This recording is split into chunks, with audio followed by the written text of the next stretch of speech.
All right, and without further ado, I'm going to turn it over to our speakers today. So Nicole Skaggs, who for folks that join these Echo sessions commonly know her as our TV survivor who participates in our case discussions and keeps us honest and make sure that we make recommendations that are patient-centered and patient-focused. And she will be interviewing Preeny Gill, who is a TB survivor who was treated for extrapulmonary multi-drug resistant TB during the COVID-19 pandemic. I'm going to turn it over to Nicole. Again, if you could feel free to put your questions in the chat during the discussion, but we're going to save questions for the end. Take it away, Nicole. Great. So I'll start with this. Neither I any for this effective session. I'm sorry to interrupt, Nicole. We're getting a little bit of echo again, and the cameras or the mic isn't coming through great. What magic did you work just a little bit ago? I'm not really sure, Okay. but There we go. There we go. We're good. Is that better? Okay. Yeah. It's a small adjustment, I guess. Apologies. So our learning objective. We're going to illustrate the impact of TB on a person's life to demonstrate complexity of diagnosis, treatment, and post-TB to inform person-centered care by providers, explore the unique experience of TB treatment, understanding that pandemic has no work, and recognize the impact of stigma around how it impacts passion and personal life in health and medical care to support multiple provider. So, to start, Preeny, you begin by telling us about your diagnosis, drug resistance, and your care. Yeah, absolutely. Thank you, Nicole. First, I want to make sure, can everybody hear me? Can you? Yes. We can hear you great. Thank you. Perfect. Okay. Okay, so in October of 2019, I discovered a lump on the right side of my neck, as seen on the picture on the slide. I immediately had sought medical attention, and after my primary care physician had conducted a couple of tests, he decided the best course of action was refer me to a surgical oncologist.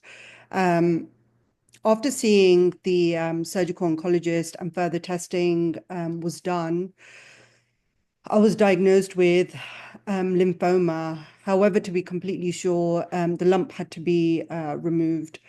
Once the lump was removed, it was discovered to be an enlarged lymph node. Lymphoma was ruled out. However, I still needed answers. The surgical oncologist instructed me to wait for further communication from my primary care physician. So after this, exactly 1 month later, I received a call from a nurse at my local public health department here in Texas, in the DFW area, who had stated I had TB in my lymph nodes and needed to immediately start medication, and which would be a 9-month regimen. One of the two public health nurses whose care I was under had met me at my home on the same day and provided me with the medication, which was the first line of drugs. A couple of the medications, as you all know, like rifampin and isoniazid. And then at the end of January of 2020, it was discovered I, in fact, had multi-drug resistant TB. And now my treatment went from 9 months to between 18 24 months. And I needed to be treated with the second line of drugs, which, as we know, are more toxic and have even more debilitating side effects. I started my multi-drug resistant TB treatment regimen. It was late February of 2020.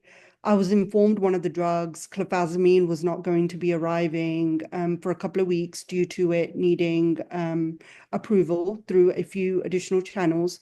But I was able to start the rest of my medication in the meanwhile.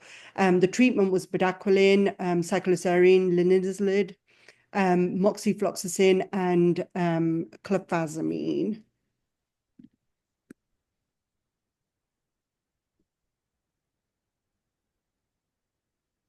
Thank you. I'm going to take over for Nicole for a minute. So our second question is, can you share the work-life impacts of TB on your life in 2019, when you were diagnosed in 2020 while on treatment during the COVID-19 pandemic? Yeah, absolutely. So it was hard because once the, COVID-19 pandemic had hit the US, which was in fact a couple of weeks after I'd started my multi-drug resistant TB treatment, the most experienced nurse out of the two nurses was diverted to COVID response team. This was extremely challenging because the remaining nurse, whose care I was in now, did not have experience with treating MDR TB, and she was now also handling all reported TB cases in the county, which also meant, I was not getting the same care as I was before COVID. Previously I would receive a call every day to check in and to see if I had any unreported side effects, due to the toxicity of the drugs. Sometimes, adjustments needed to be made. But this made me very worried and also angry because I felt that the resources were being pulled to COVID response, which I could already see that, the department was overwhelmed and stretched, prior to COVID-19. In addition to this, I did not receive the clofazimine until late May 2020. This was Wow. 3 months later due to supply chain disruption because of COVID. Since COVID-19, sorry. Okay. Since COVID-19 and, due to the uncertainty of, the pandemic, my treatment had become more difficult, mentally and physically. I felt vulnerable and would worry, like, what if I contracted COVID, what does this mean for me? As someone who is already battling at that time, which was the number one, infectious disease killer, would having TB and contracting COVID potentially kill me? What if the local public health department shuts down due to all the resourcing being, diverted to COVID response? What if I'm denied treatment due to further, supply chain issues? So some of these were some of the thoughts I had. Mentally, it was very, very draining. I'd also asked, the public health team if I was able to take leave from work due to side effects of the medication. I was told no. Again, I was very upset because we were easily granting sick time for COVID, but why not TB? This was very hard, for me to fathom. And I would like to add that as a TB patient and now a survivor, I feel the message that was being conveyed was, TB, which is a centuries-old infectious disease, is simply not receiving the same importance that had been given to COVID. And it had only been, and we already know that at that point, it had only been around, for a couple of years by the time this was happening to me. Now, in terms of the things that were in my favor during COVID there was more knowledge around, about infectious diseases. And also I was grateful that wearing a mask was normalized because I didn't want to get COVID and sometimes I didn't want to get the flu. So, for me, being able to wear a mask, it wasn't, I didn't have to explain myself. So that was, I was extremely grateful for that. Also, I had joined We Are TB in June of 2020, and Support Space had grown out of COVID, which is a safe space where peers and, the family and friends can come and speak about the experience. This really helped me through my treatment. And again, this said, happened due to COVID. So I was extremely, grateful about that. I was declared TB free in June 2021 after a long 19 months of treatment. And I'd also become, a proud US citizen in the same month. So things were, during COVID, towards the end, things did start looking up for me.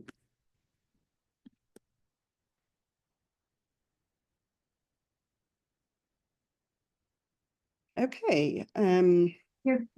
What were some bumps in the road during your treatment journey? Sure. So the medication made me very sick and I suffered from many of the side effects. I, had felt very defeated because of this. The TB was not making me feel sick, but the medication was. Some of the side effects I was experiencing were, pain in my joints, neuropathy, nausea, depression, I mean, dizziness, headaches, darkening of the skin due to the clofazimine. I will say the clofazimine was probably the hardest one.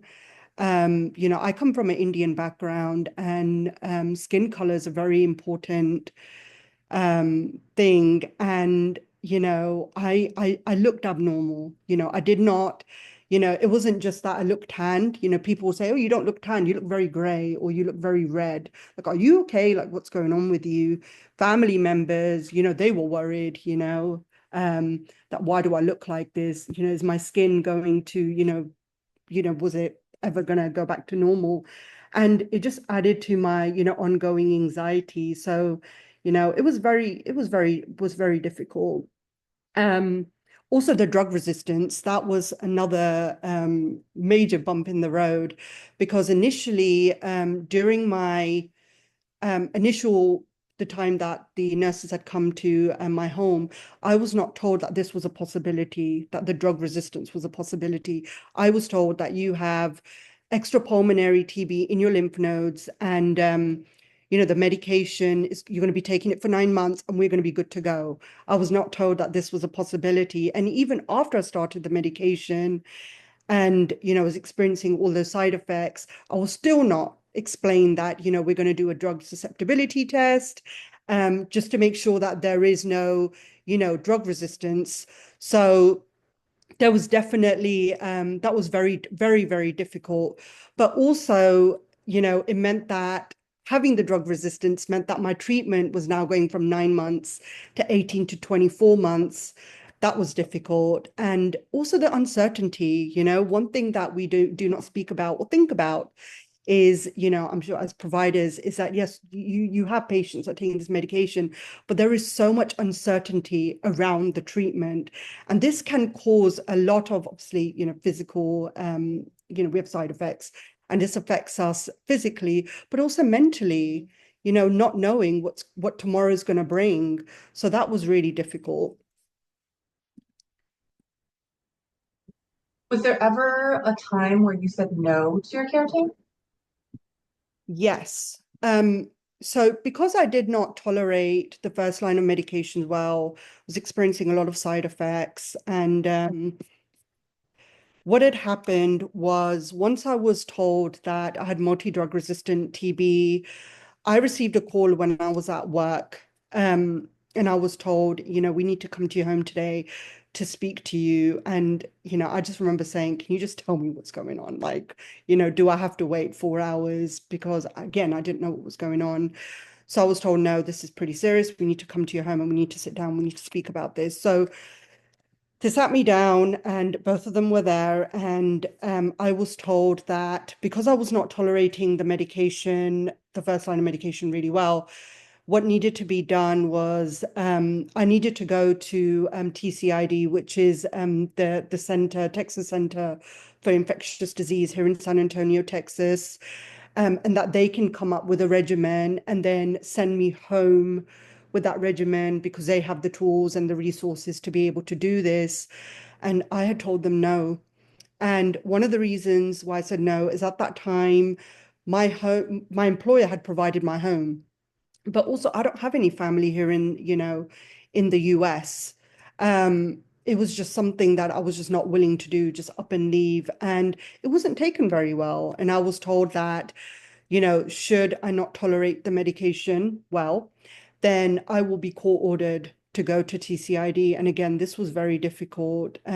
But I really, I stuck to it, and I'm glad I did. So I didn't have to go through that additional situation, and it all worked out for the better. Another time I had said no, this was again during lockdown, was I was receiving a lot of calls from the nurse. And I remember this one day I was at work and I received I'd seen so many text messages and calls, and because my phone was on silent at work, I didn't answer.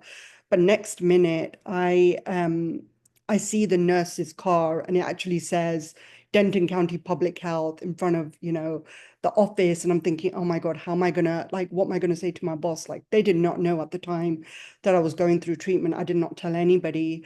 And she was fully aware of that. But she came in the office and she said, I need to, we're having some problems with the cycloserine. We are trying to reach you and you're not answering. I said, I understand, but I'm at work. I do have a life. I am, I'm taking the medication. I'm doing everything you guys need, but this is unnecessary because, I'm going to have to answer to these people. And she said, well, I'm here to draw your blood. And I told her at that moment, no, that you will have to come back and we will have to do this later on in the day, or we'll have to arrange a time. But this is not, I'm a human being and I have a life, and I'm trying my best, but this is just not the right time and place. What advice would you give to a provider that's seeing a patient that's newly diagnosed with TB? Okay, so the first time I met my nurse, one thing she had said to me, and it stuck through my whole treatment, and I wish I was not told this, because I felt like it became about fear more than anything. She told me, do not tell your workplace, because from her own experience, she had seen other patients, losing their job. And she didn't want me to go through the same thing. But what it did, it forced me to think that could happen to me. So I lived in this constant fear. I have questioned, should that conversation not have happened? Maybe I may have received the support at my workplace, but I was also in a toxic work environment. But I do feel by adding that question, you're potentially shutting that patient down, or even giving that patient the option, because they're already processing so much information, and then telling them that, do not tell your workplace. It just adds that fear, So that's one of the one of the main points I would say. Another one was because I was left with the most, inexperienced nurse. She really did not know how to answer my questions. And, one of the questions I had for her was when I was told I had MDR, TB, and the other nurse was bored, I'd asked her, am I going to die from this? She did not, she could not answer my question. And she said, I don't know. So I would have preferred her to say, I understand that you're feeling this way. Let me call you back. It could have been handled much better, because what that led me was to Dr. Google. And I would constantly, look on Google for the mortality rates for MDR TB. I wasn't seeing many survivor stories out there. So I felt very alone in this. And at some point I did think I was going to die. So I think really watching and being proactive about how you answer questions or information is given to patients, and having empathy, really having empathy, because yes, you are there to give medication and you are there to treat this, your patients, but they're going through so much in their world that you couldn't even fathom. So I would highly recommend, yes, empathy, compassion, absolutely. It needs to be done. And another resource that we do have is support space with We Are TB.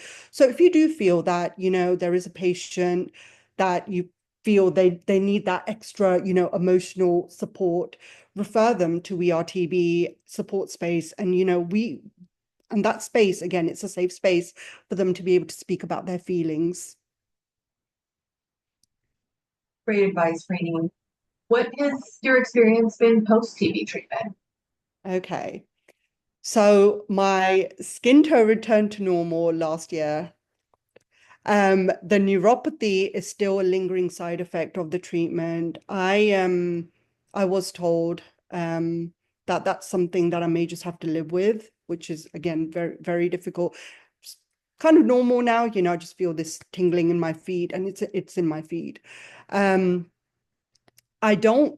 also think that You know, I don't think anybody ever fully recovers mentally from TB. And, you know, there are days that I still think about my experience. And sometimes I'll have these flashes of, oh my God, yeah, I went through that. Like, how did I do that? Because there's so much that you're processing. And yes, it was 19 months, but it did fly by. And, you know, knowing that I went through that in COVID, you know, was definitely, you know, definitely something that I am definitely, you know, proud of. Today, you know, as of today, I am a patient advocate, you know, with We Are TB, and I did start advocating during my treatment, and it just gave me meaning to be able to, you know, a new sense of meaning, I guess, and belonging, just to know that there are others that I can and others that I can help.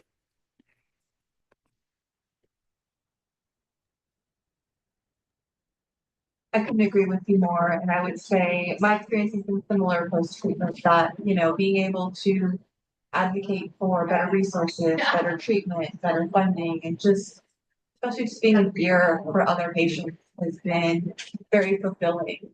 But I don't know if you experienced this, Queenie, but I personally felt like after treatment, maybe my physicians didn't necessarily have enough information about post-TB care.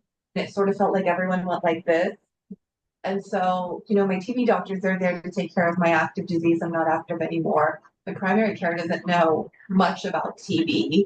I go to, you know, maybe a pulmonologist who's like, maybe infectious disease, maybe, you know, so I think that the one thing I've noticed, and maybe you've seen the same, is there's a lot of missing research and information so our providers feel confident maybe supporting us after treatment.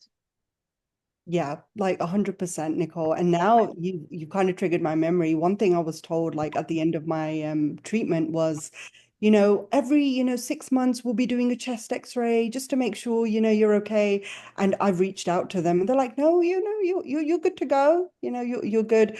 So again, you're right. You know, following up as well is important because, you know, one thing that we know, we'll always test positive for TB. And, you know, for me personally, it's always been at the back of my mind, like, what if I get it again? You know, I had multi-drug resistant TB. Like, what would that mean? You know, what would that mean for me? And, you know, that is very difficult. I mean, when I go back home, if I cough, you know, my parents are like, oh my God, is that TB? Even though it was always extra pulmonary, you know. But you're right, it's so difficult and you're right, extra, you know, we do need better resources and we do need better yeah. Before we go on, can you tell us what's happening in this photo? Yes, so that was a very proud moment, guys. I had become a US citizen. I don't know if we can zoom. Are we able to zoom into that picture at all? Like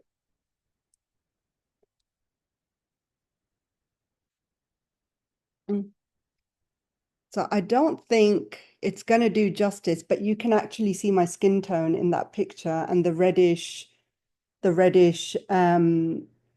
like like there was a reddish tint to my skin tone. It was definitely darker. But again, yes, going back, yes, it was a very proud moment for me. And it all happened very quickly. So you know, one day my nurse called me. She said, guess what? You're going to be finishing treatment on, you know, June 30th. And I was like, wow. And then literally a week later, I get a letter to say you're going to become a US citizen and here's your ceremony. So everything just started, you know, just looking up. Yeah.